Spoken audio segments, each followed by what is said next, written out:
Right, well, welcome everybody. You are welcome most to my talk on using spirituality to heal the world. I don't know what planet I was on when I suggested that title, and I'm not even sure I did suggest that title. I think Karen suggested that title, and then I had nervous hysteria earlier this week when I thought, how the hell am I going to tell people how to do this? Lucy and Natalia, can you come to the front? We're building community, as in just sitting on the front, not forcing you up and into the audience.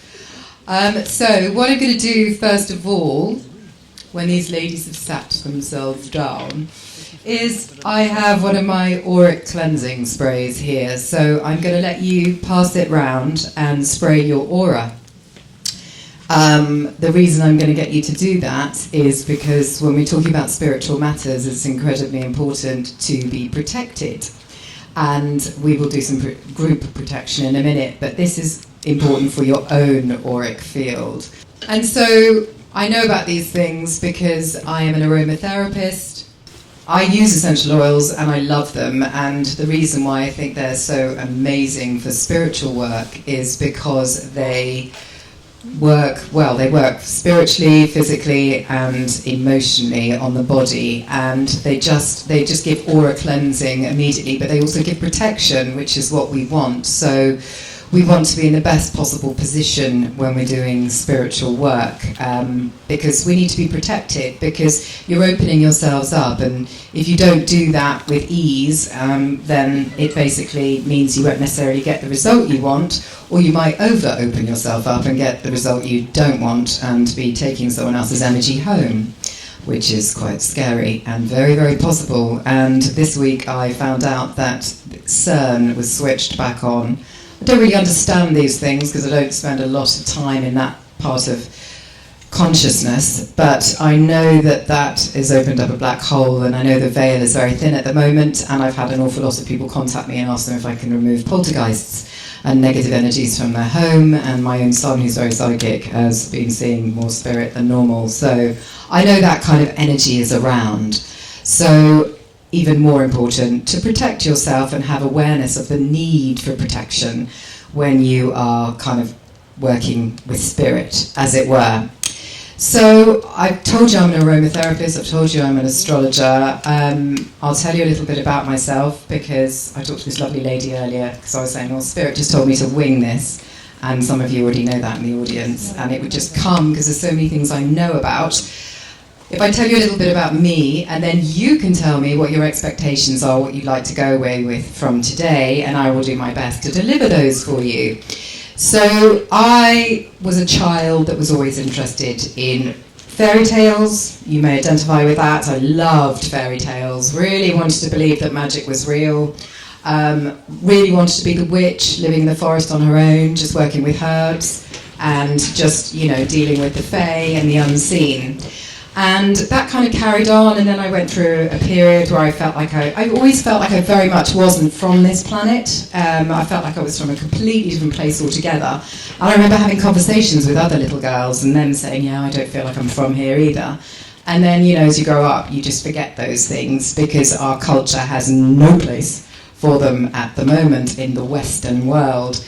And we started studying RE at school, like religious education, and I was deeply interested, but when I looked at all these different patriarchal religions, I just couldn't find one that fitted for me. But I did try Christianity for a bit. Some of you may be horrified to know, but in fact, can I just ask, are there any Christians in here? If you could just raise your hand so I don't offend you. Giles, and you, yes, so there's no offence meant by any of this, and Bella. Semi-Christian. I mean, that's a broad thing. Okay, that's cool. I just don't want to offend anybody with my kind of, past life bitterness and aggression and limitations that I've noticed in this world and this lifetime. But I tried Christianity, but again, it didn't kind of hit the mark. It caused a lot of family aggro, because I come from a family where people haven't been involved in the church on my mother's side for hundreds of years. And in fact, I come from astrologers, I come from witches, and they just no one's telling us how to practice. Anyway, then when I was 20, for 21 actually, my first job, I met a male witch, and he was telling me about his practice, and I was just like, this feels so familiar.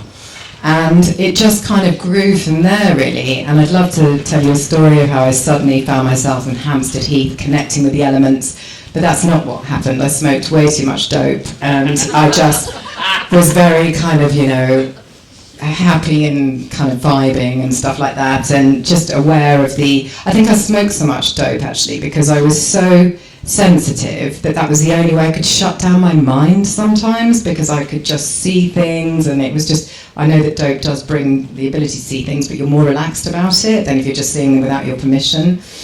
And then I kind of carried on I did do witchcraft, and I practiced it. I went to psychic school for a couple of years with some witches, and I learned more there. And they kept saying to me, you don't need anything, you need just yourself, and you can read people. And I was going, I can't get my head around this. Anyway, I passed, yay. And I carried on practicing, and people would try and have religious discussion with me and say, you call yourself a witch, because I was always happy to do that. Tell me how that is. Do you see ghosts? And I was just like, do you know what? This is so not up for discussion. I refuse to discuss it with anyone. I was like, it's my spiritual practice. It is so private. It's not for your humour or piss-taking. Then I had loads of health problems after my second child was born, like loads, so much pain for years. So I know all about fighting the NHS, and knowing there's something wrong with you, and being told that, there's nothing wrong with you, and all of that kind of, drama. And then my father died suddenly, and it was like this huge awakening happened. And I find that often with death is the fact that it's a real invitation for growth. It doesn't feel like that when you're in the stages of grief. It feels shocking, especially a shocking death like that, when it's unexpected. But it's kind of like, how do you maintain a relationship with someone who's no longer here, and yet you can see they're all around you, because literally the lights were flashing. I mean, my father did so many crazy things at his funeral and at his wake. He, for instance, which I'll tell you this funny story, he hated my youngest sister's boyfriend with a passion, because he was 26 years older than my sister. He was like, dirty pervert. Anyway, this guy turned up to the funeral and was staying in the house. He stayed in my father's office. Anyway, in the middle of the night, I kid you not, the CD player, one of those old black things with many layers, popped open, smashed Joth in the nose, and cut his nose open. I swear to God. And through the funeral, like when we were having the wake, he kept cutting the electricity off. We had so many power cuts, it was hysterical. Anyway, I knew that he was still around, because I've sensed all that, but that just started this journey. So I started studying essential oils, I became an aromatherapist, and then I studied astrology. I just started following all the things that when I was a child, as an adult, I'd had an interest in. I just went crazy for my passions. And that's what kind of created the Oily Witch. I was called Celtic Witch Mama at one point. And then I just came up with the Oily Witch one day, and everyone went, yeah. I mean, if you told me at the age of 13 I'd be happy to be called Oily, I probably would have punched you. But that's where we are right now. That's who I am. I am the Oily Witch. And I kind of realised that what my passion is sharing my wisdom with people, all the things I've learnt. So I have a whole series of online courses which are pre-recorded for people to learn what I know, so that they can become independent, because there's so many things wrong with the way we live our life in the West. We completely have lost our connection to plants, even understanding which ones heal us unless you've studied them. All that kind of what was common knowledge, common sense, has been stripped away. And obviously we've got history to look back on, and when I teach witchcraft as well, and one of the modules is on history. And we're looking at female goddess religion when I talk about witchcraft, and we're talking about something that circa 35,000 years old, so not very recent. And it talks to go back to the time where women were worshipped, because not all women, but there was a priestess that was worshipped in a tribe, because everyone has to have a role. And there'd be people that were just better at that kind of role, and the priestess would be supported by the male shaman. And so it was a dual thing. It was equal, but the woman was kind of, the one in front, because the woman had the you in verse. She had the universe. She was able to give life. And we've got, in this country, around 2490 BC, we have the advent of the bronze warrior gods, which is, before that, the kind of culture of this country was Apolline. And that's what it's called, so female goddess religions. The bronze warrior people came over and they had this kind of need for power and territory. And kind of that's where we've been for the last, 5,000 years, is been in that kind of need. And I think that the need for that stems from a jealousy that women can give birth and men can't. There's like a fear around that creative power that's been fueled. And I do also think it was and is an essential part of evolution, because my view is the fact that our souls choose to be incarnated. We are in a process of learning to equip the divine with as much information as possible. So we're like an experiment. So all of those things was an experiment of what it looked like when men ruled the world. And now we've reached a point in time where we've gone so far into kind of divorce being the darkest we can be away from our spiritual selves, that this whole dawn of Aquarius is a reconnection to the spiritual selves. And that actually those principles around spirituality, whether you call them witchcraft or whatever you want to call them, they're all the same thing. It's all very common, so it doesn't matter the name you choose to call yourself. You'll find that, if someone else is spiritual, you'll have the same values in common. It's universal. Hello, elemental air. So, yes, we've kind of got that process, and then, Christianity is the one I talk about next within that, because Christianity is quite a misogynistic religion. It's not, if you read the Bible with kind of the right lens on. It's written in a language called Peshwa, which means it's kind of metaphoric. So the walk on water bridge that Jesus apparently walked on, there was a bridge called the walk on water bridge, but there's been so much misinterpretation that kind of like it's been used as a way to control people. And we know we've got the Knights Templar, the Crusades, etc. They realised if people could fight with their hearts because of their spirituality, they would fight a better war. They'd have something to carry on, a cause. And you yourselves know, those involved in the Freedom Network know that if you have a cause, you're so much more engaged than if you don't. And if it's a common cause, we humans, we come together. It kind of brings us together. And so Christianity, you've got this religion, and you've got this kind of abuse of this religion and its interpretation. My view is Mary Magdalena was Jesus' wife, and they were trying to roll out this religious practice together. I mean, the Bible was written 400 years after Jesus passed. If he did pass, I think he went off to India personally with Mary Magdalena, but, that's just kind of, there were two different calendars running at the same time, and again, it's down to interpretation, but the Dead Sea Scrolls are quite a good read. And I think that basically it's just women were taken out of the scene because we had so much power, and I think that there is this imbalance, well, we're in the state of imbalance that we need to correct, and that's not at the expense of the men, because the men have been denied their female parts, because we are both male and female, all of us. It's just the women should spend more time living in kind of the female energy, and the men spend more time in the male energy, but we need each other. We completely need each other, and we balance each other. But anyway, this whole concept of a witch started around the 12th century. It came up because the church was losing its popularity. There was a lot of peasant revolts. They couldn't get their money anymore.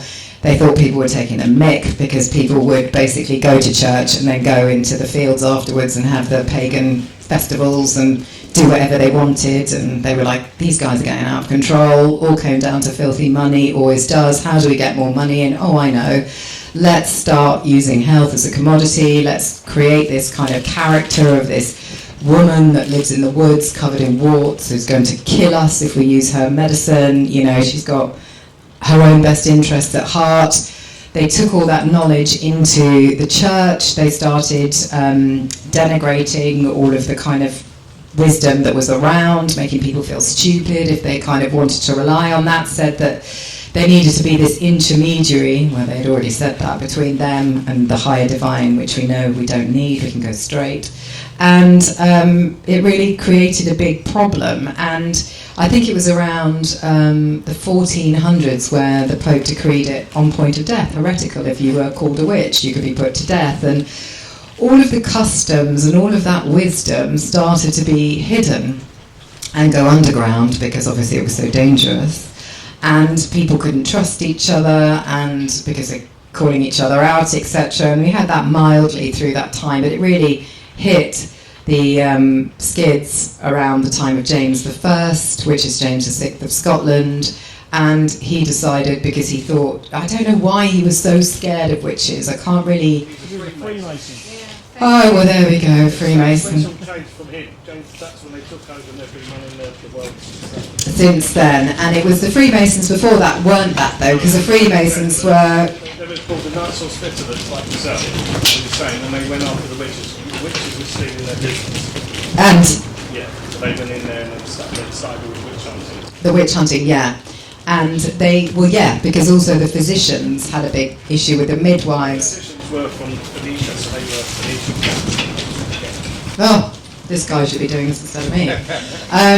But thank you very much. Yeah, it's just such but the commonality in the history is the fact that it's about money, and it's about control, and it's about taking away people's power and ability to think for themselves. And, you know, we're talking about the physicians replacing midwives, you know, and people, you know, the crazy practices they had, which are really worrying. Some of the crazy things they did is because when the church took all that knowledge internally, the monks in the scriptariums, the ones that were copying out the information, they would decide a flower, they didn't like the look of a flower, so they would just change it because they didn't think that name particularly went with it. So the physicians were working with misinformation anyway. I mean, it's just so crazy.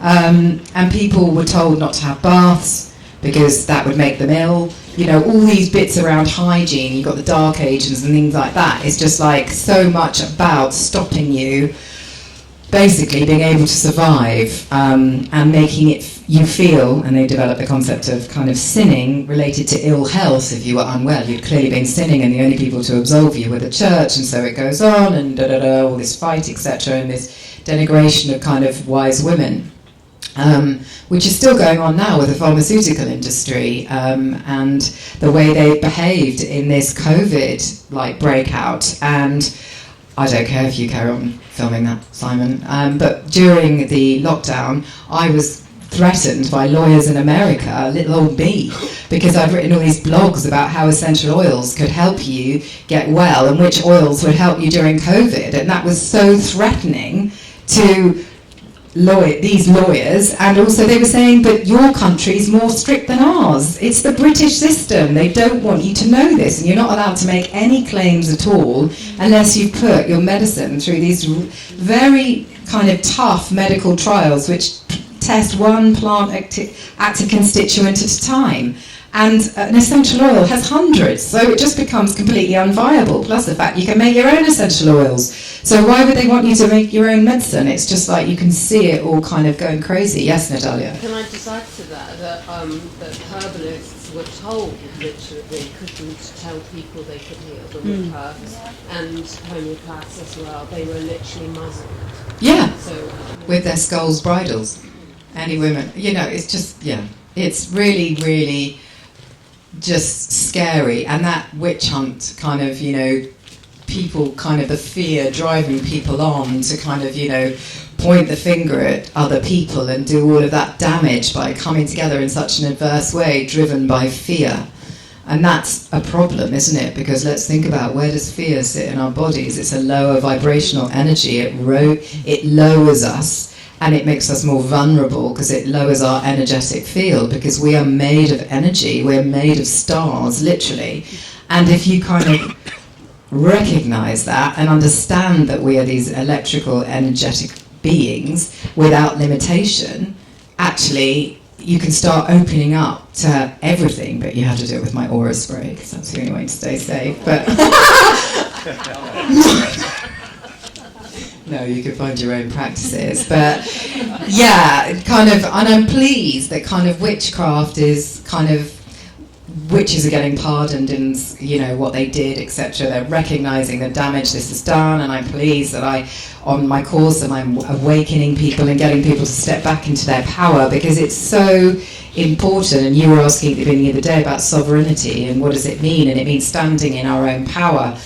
And if we look at the astrology of everything that's been going on, and, you know, it's been a huge experience, has it not, astrologically? Well, if you don't know, you probably felt it. Your life might have felt that it's imploded at various times. And it's this whole kind of return to self that the planets are inviting and that we need to do, because the world we've been living in has got us to literally externalize all our energy, either by handing it over to someone else to make us better, or handing it over to religious people who know better than us, just giving it away. And we are in a culture where we are made to feel that we need to give, because that's going to make us feel better. That's going to give us some idea about who we are. And so we've forgotten how to receive. We don't know how to kind of receive with ease. So we ask ourselves, you know, I'm doing all this stuff for the law of attraction. I'm telling the universe, I want this, I want that, and it's not happening. And it's because you don't know how to receive. You don't know how to receive even the smallest thing with grace, because that's not our culture. We feel embarrassed when people give us things. It's like, how do we do that? And make it so comfortable. So if someone gives you a compliment, you don't go, oh no, you know, I just look awful today, thanks. You go, thank you. That's really nice that you took the time to notice me. Thank you. And it's that receiving energy that kind of helps the universe to give us what we want, because as electrical beings, we're like a radio station. So we're giving out a frequency, and we want to make sure the frequency we emit is as positive for our well-being as it possibly can be. It has to be set at the tune we want to play. And ideally at 432, if you listen to Giles' talk earlier. But yeah, absolutely, sound healing. Why is that so effective on us? Why is music so powerful? Why do we remember words to songs, yet we can't remember things we read? It's really interesting that, isn't it? Most of us, who here struggles to remember the words of a song? Raise your hands if you struggle to... Okay. A few of you, bad luck. The rest of us, though, we're all fine. And interestingly, that's how a lot of information did get passed down, was in fairy tales and folk songs. Like, that's how they managed to secretly keep it alive. And it's just like witches' brooms, you know, who's going to question a woman with a broom? They could hide things in them.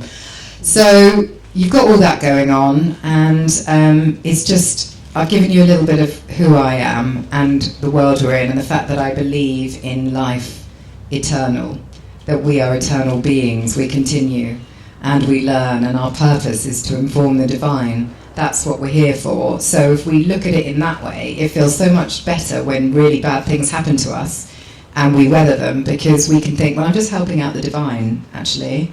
This is not my life imploding because I've done anything wrong. I'm just I'm just helping the whole system. And I do think there's something to be said for self-responsibility. So I was talking about the astrology and everything pointing towards self. Is this all making sense? Because I'm a little bit rambly. Cool, thanks, Giles. So the astrology we've just had all that energy in Aries, right? So there was 5 planets in Aries. We've had the kind of solar eclipse in Aries, and the sun is the planet of self. Leo, the heart, and also the solar plexus, which is the self chakra. And then we had the solar, we had the lunar eclipse. Anyway, the long and the short of it, just watch my videos, you'll find out all about it for what actually those particular things mean. But the main message is take responsibility for yourself, first and foremost, because that is a lifetime's work. It is not something done easily, and I intuit that this lifetime, a lot of us are dealing with ancestral karma, because what happened in the Dark Ages, when we were away from our spiritual selves, is our family lines built up loads of negative karma, because people were still born with these gifts, but they had nowhere to put them. And, you know, anyone using any of the gifts, like, you know, intuition, clairvoyance, anything like that, it was the realms of the mad, wasn't it? It was dangerous to acknowledge those parts of self. So generally they were ignored and not validated. And so there's all this kind of karma that's built up in the family lines, which are really, really dark. And we are here to work on that karma and clear it. And we need to clear it so we can move into the light. So if you're experiencing a lot of past life remembrance in this life, it's because anything that comes up is for clearing. It's a clear message that this is what you need to focus on, and I feel like I'm living many lifetimes in one in this lifetime. Do you recognize that? It just feels really intense. And at times, back-breakingly intense, on my knees intense, broken glass intense, thinking, can I do this anymore? But since I've surrendered to the fact that it's all for the divine, I feel a lot happier about that. I feel like I have the resilience to deal with it. Spirit keeps skirting around something I really want to say, and then I go on to something else, and it goes away, and then it comes back. So there is something else. So self-responsibility is where it needs to start. I shut my eyes so I can hear easily. Learning a lifetime's work in basically clearing your ancestral karma, so the future generations, because you can clear back and clear forward, so the future generations can be more light and lighter. The veil is thin, so the ability to connect with spirit is really easy. So you will be noticing more synchronicity in numbers. Does anyone want to raise their hands? Yes, exactly. That's not by coincidence.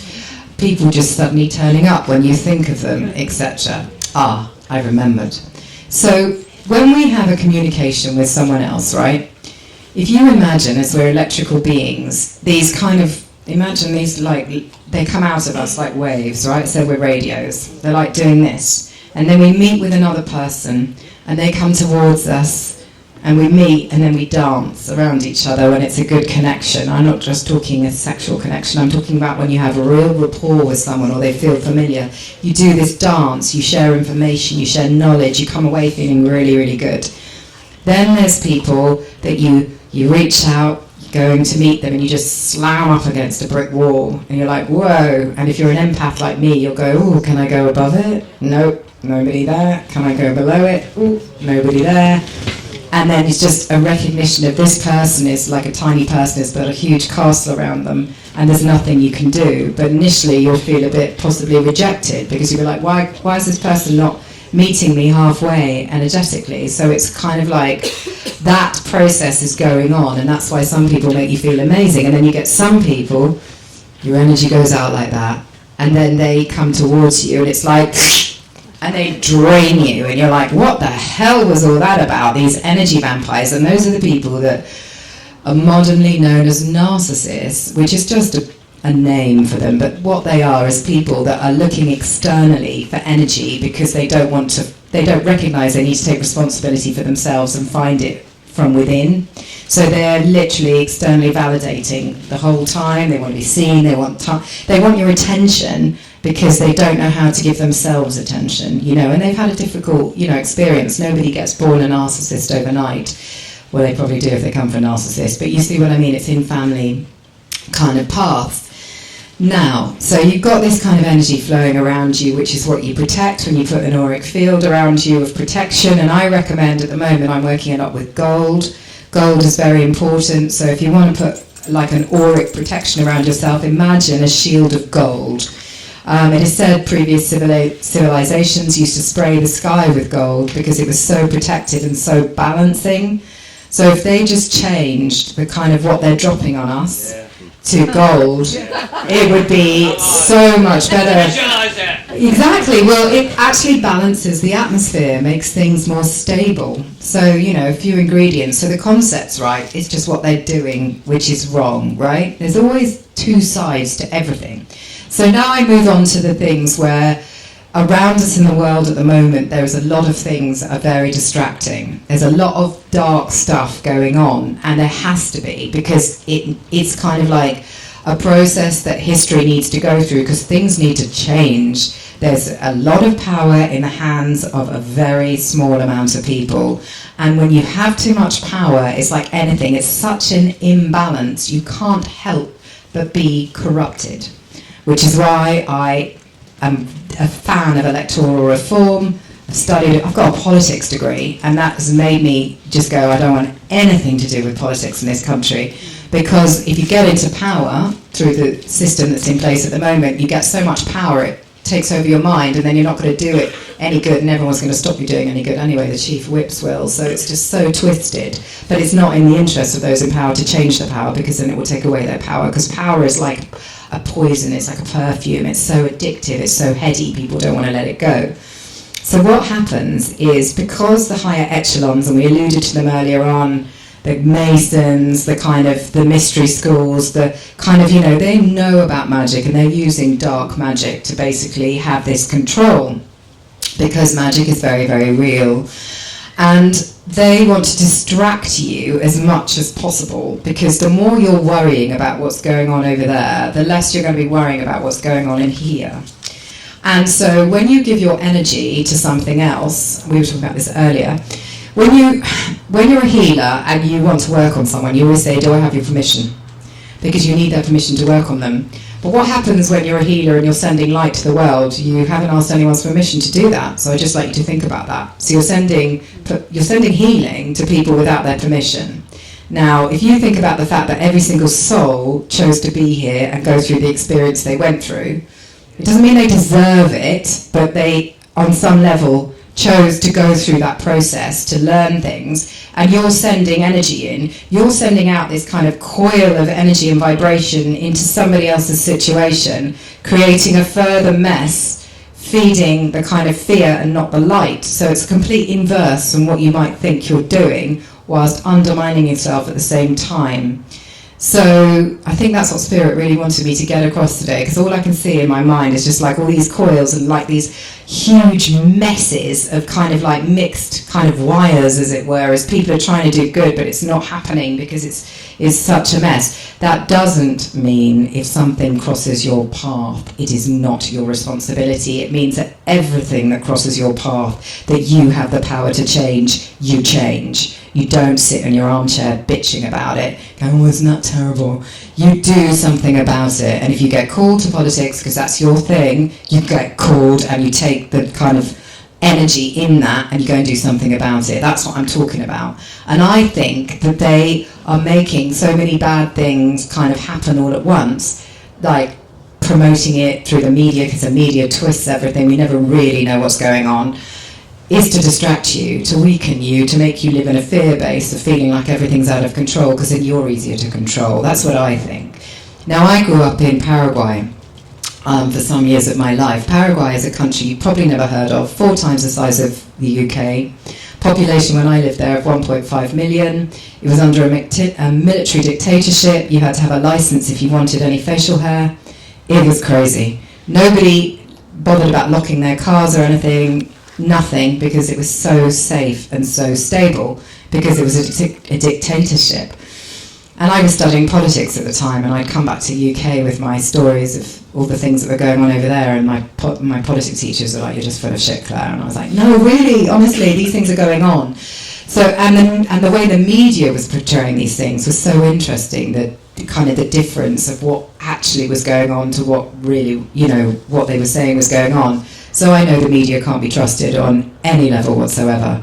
I've lived that, and I also know that kind of, just everything is not how you think it is, and everything that you're told is wrong is not necessarily wrong. It's just practice discernment and listen to your heart about what's right and follow your destiny, really. I think that's what I want to say. Does that make sense? Yeah, got there in the end with my balls of wool and stuff like that. That's how I really see it, though. But so I want you to have consciousness when you're sending out light or you're getting upset about stuff, and you have to think, is this in my highest interest? Is this good for me to worry about something that I literally can do nothing about? Because it's just like a leak of energy. And it's like, I can't do anything about that, but I do know what I can do something about. This is where I live. This is my locality. I've noticed some stuff going on. I'm going to go and help with that. It's like, I'll build a community where I'm at. It's like, do what you can with those people that cross your path, and everything else, leave it alone. It's not your business.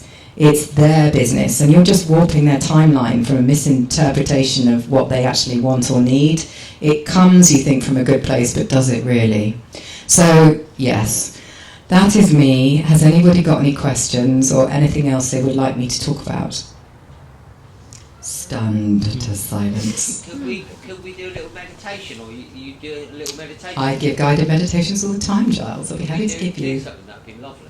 Does anyone have any questions before I guide you into a meditation? With the synchronicity, what does that represent? Because I'm seeing it all the time, every day, and when my sister sort of get downloads in her ears, I had this experience where I think I was in a trance, and I had to go through fears. It felt like I'd done it before. And ever since then, and I get tinglies at the top of my head, and I've had that since age 25. I don't know how to bring all the connections in. I don't know what it means, why it's happening. I just feel that I have got the divine on my side. You do? Yeah, but how do I don't know how to use it or What you do is you either come and take my witchcraft course, or you, if that doesn't, you have to, with anything, you practice discernment. What makes you excited is good for you, what doesn't, isn't. Or ask spirit. Trust spirit. I don't get answers. I try. What you can do is surrender your ego to the divine Yeah, and let the divine take over who you are. yeah, So when you do that, you're surrendering your lower self to Yeah. the higher self, and then what the divine, your body will vibrate, and you'll connect to the divine. And once you've connected to the divine from that vibration, then you have the Holy Spirit in you that guides you, moves you around wherever you go. I will say that the most important thing is not to have any expectations. Expectations are what get us into a lot of trouble. We have to sit there and just go, it's absolutely fine if nothing happens and I just get to feel calm right now. It's the fact that you're saying to Spirit, I recognise you're trying to come through. This is a new thing for me. We'll take it at your pace. You know, we'll just be there. The funny thing is, through that experience, it was like at one point there was this thing that said he wanted to talk to me and connect with me. But I actually said I was more than that, because she's scared. I don't know why I did that, but I laughed at it and went, no, I'm more than that. And I didn't do that, but I don't know why I did that. But it felt like I'd done that before. Or maybe you're a medium. The thing is that everyone's got these gifts. They're inside of all of us. They're not exclusive to any of us. I need to learn how to nurture it. Yeah, and it's all about confidence. So the greatest thing I teach on my course is self-confidence. It's like how to feel, trust that first thing that comes into your mind, you know. Trust it, go with it. Don't go, you might think I'm mad, but... I mean, how many people do that, you know? You're going to think I'm crazy when I tell you this. Don't put yourself down, and words are kind of like dangerous because they're spells. They are alchemy. We are taking thought, turning it into something and creating something. It's all magic. There's alchemy all around us, all the time. Your thoughts are just as dangerous as your words. I agree. So watch your thoughts. So where that lady was saying she's having synchronicity, she was thinking about it then manifests in the reality to wake her up. Yeah. And then if you think about someone you haven't seen for 10 years, you'll either get a phone call, an email, or someone will come and talk about that person. It's validation. Yeah. And the things that excite you, like you think, oh, I really like that person's skills, it's because you've got it in you, it's latent within you. Everything that you admire in someone else is basically already within you, waiting to come up. Exactly. It's a resonance. It resonates. Yeah. And that goes back to the coil with Tesla as well. Understanding that if one coil here will resonate with another coil there. That's exactly what's going on with the energy. Yeah. Yeah. It's coming together, isn't it, at the moment? Yeah. Really coming together. There's a load of stuff. Pluto's gone retrograde as well, so I'd just like to tell you a little bit about that. So Pluto in retrograde means that basically the planet of death, transformation, all those beautiful things, and wealth, in retrograde means that so much pressure is going to be put on everything that those things which are weak and those relationships that no longer serve will just fall away because they won't be able to handle the pressure. So that goes to business projects, relationships, things, anything. So enjoy that until October the 12th. But it's good because it's for your highest good. That's the thing. It's like there's always a way of how you choose to see this, like you're saying with your thoughts. You choose to see things, and like when something really bad happens, it's like, step back. That was really difficult. I'm going to acknowledge the human emotions, because that's the other important thing. We are human. We are divine beings having a human experience. And you must remain a human whilst you're here on earth, no matter how much you might try and escape in your divinity. Spirit will keep knocking you back into your humanity, because that's what you're here for. But take that step back and go, right, what's really going on here? Because on some level you've manifested it to give yourself a lesson. And the other person is colluding in that lesson. So it's like, a thank you to them once you've finished feeling upset about what they've done to you. So, yeah. Any other questions? No? Any tips on, like, manifesting stuff? Like, using smells? Writing out the thoughts first? All of it. What essential oils would you say would be best? Or what sort of smoke to help so you can see the... It's whatever works for you that puts you into a place that raises your vibration to a point where you feel as bloody good as you can, and then you bring it in. And it's anything. So, like, I douse, right? I douse everything. That's how spirit kind of works generally through me. So essential oils, by the way, will be unique to everybody. Which ones want to work with you? There'll be obviously common ground, but it's about which ones want to step forward to help you with that particular journey at that particular point in time. Now, solfeggio frequencies, amazing for putting people into the right frame. Giles's music, The prayer to St. John the Baptist, I find, in solfeggios. Solfeggio. Yeah, in that scale, the prayer to St. John the Baptist music. No, I haven't. Transcendental. Wow. So if you love that, Yeah. put that on, go quiet, think about it, make sure it's for your highest good, because we get what is for our highest good anyway. We think we want something, but actually we need something completely different. If I cry. Yeah. I know.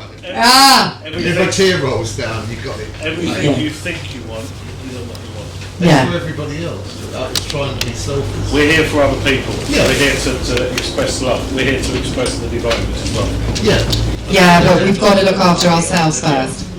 We have to know who we are, I guess, is ultimately it, because we have to know who we are so well that we don't bleed into other people with our unmet needs and look to them to give us back parts of ourselves. That's ultimately Yeah, no, no. the aim. To be Yeah, completely whole. know thyself. Yeah, it's all the same, it's all there, isn't You it? answer others as you will be done by. And when you understand what that means, is that because it's cause and effect, anything you do to someone, so if you punch someone, you're going to get punched back.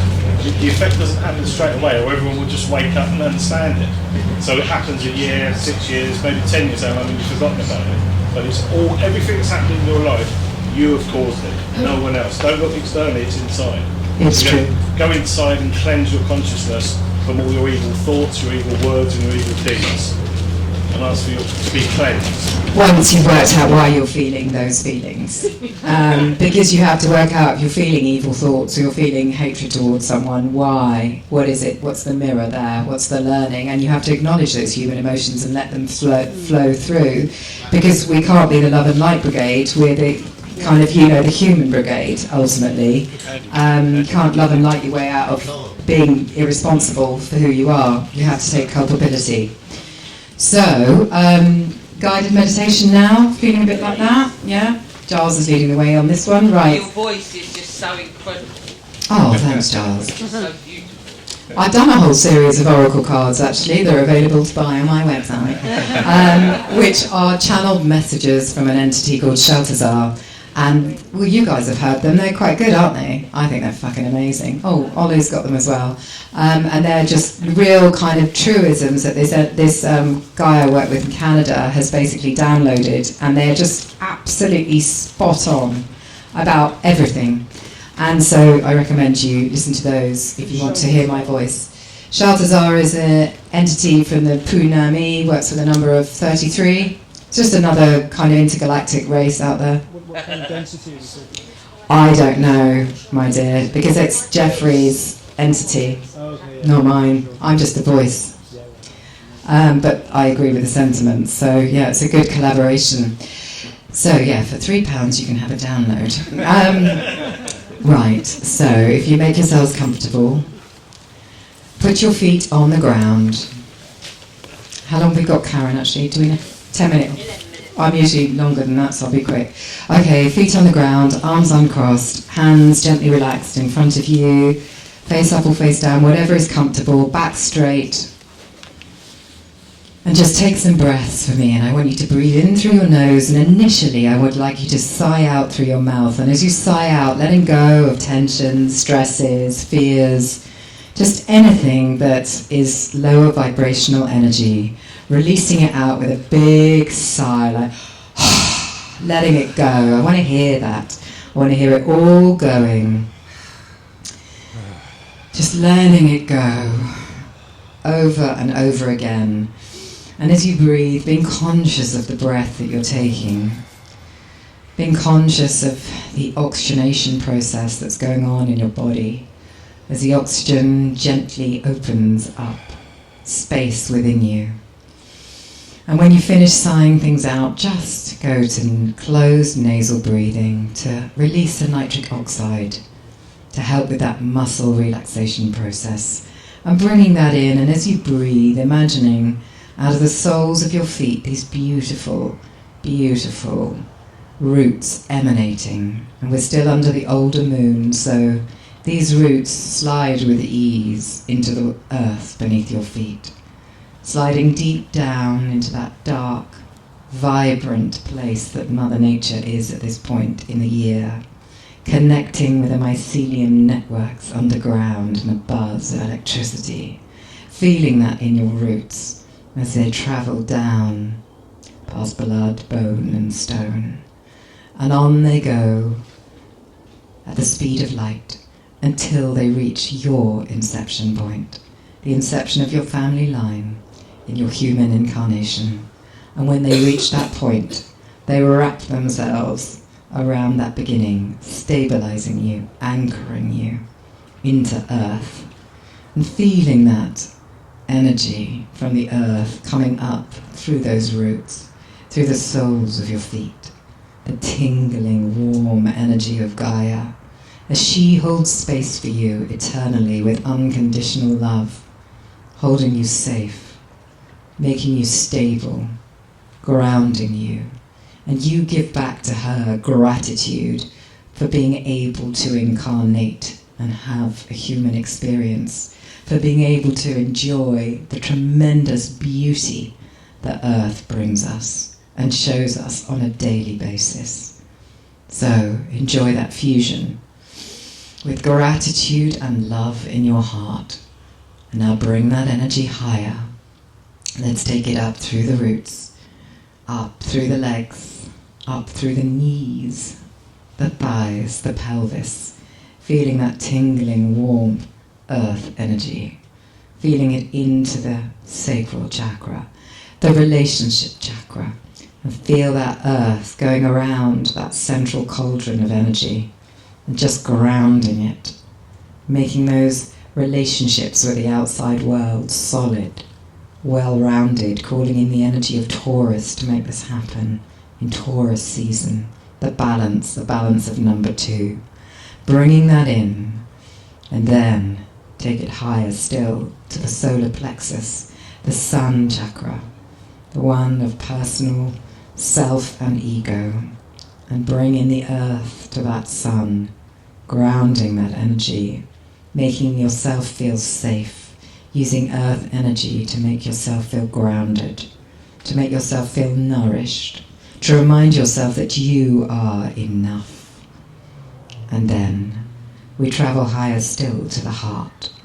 And when the earth, mother, goddess energy enters your heart, feeling that expansion, see those flowers, those trees as they burst into life and glory, feeling that love spreading through every part of your body, nourished from underneath by the blood energy of earth, out through your arms, up through your neck, into your head, down through your back, over all the lower chakras, down through the legs. Love, love, love. Expanding out an essential energy of Taurus into the auric field, expanding at least 6 feet from you. Love. Love for yourself. Love for life. Love for each other and humanity with gratitude. And then let's take this earth higher to the throat, giving foundation, creating a solid connection between the heart and the throat, making sure the words we speak are coloured with the love and the direction of the wisdom of our heart and our heart intuition. They tell us the truth of what we really, really want. And then we take it higher still to the third eye, bringing in that grounding energy. As we open the third eye, we can see the truth before us. We can see all that we need to do, all that we need to give the earth as we rejoice in her majesty, in the Beltane energy. And then let's take it higher still to our crown. And as earth energy hits the crown, the brain is bathed in nourished, oxygenated blood, feeling that beautiful, beautiful process, that alchemy, as your brain gets a massage by Mother Earth, reminding you of the beauty of your humanity. Bringing that in. And then, as we breathe, we shall open up the top of our crowns like a beautiful flower or a tree as we open each of those petals and out folds the stamen. And as the stamen unfolds like an antennae, we send rays of sound, frequency and energy out through this gazebo, out into the sky, out into the heavens and the galaxies and the world beyond the worlds, until we find the highest point of ourselves, the rest of ourselves, and we connect with that.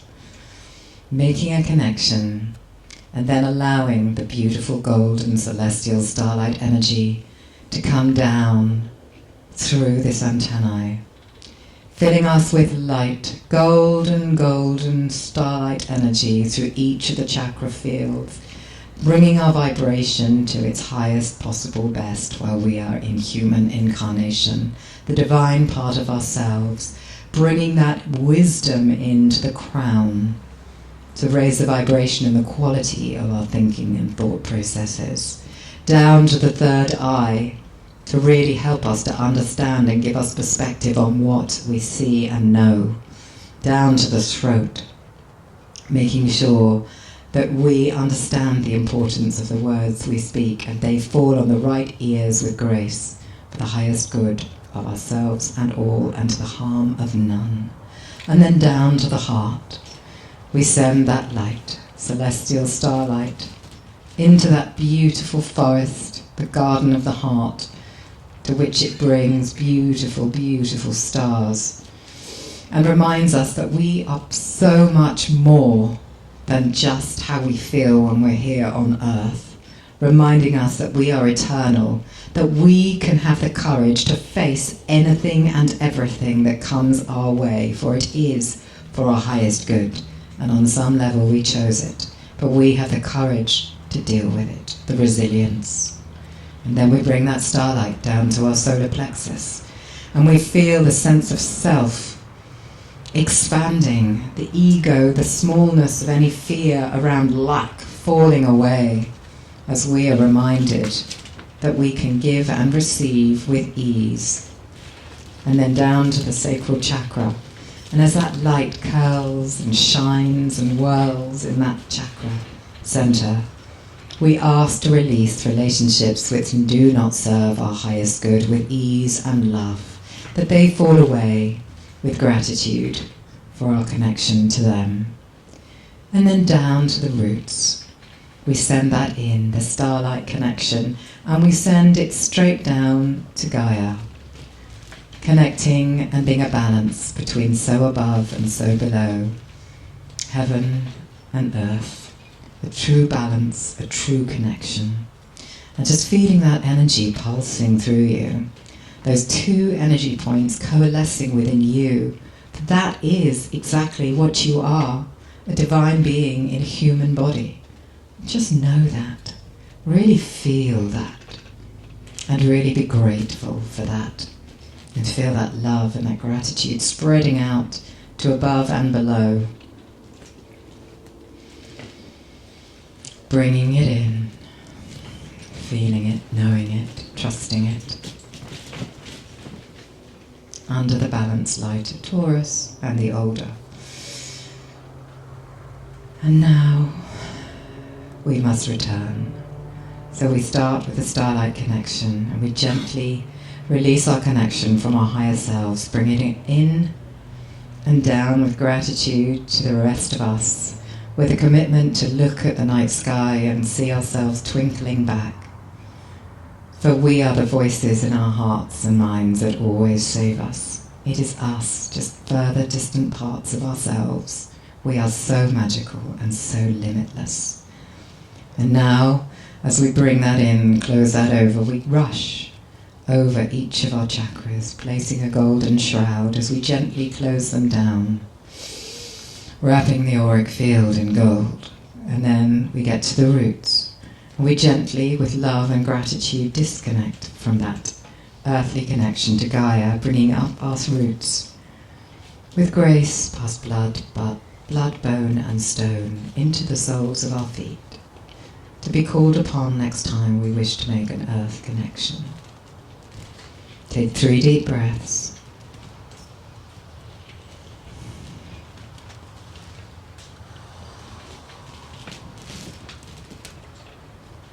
And then return. And just return by opening your eyes when you're ready.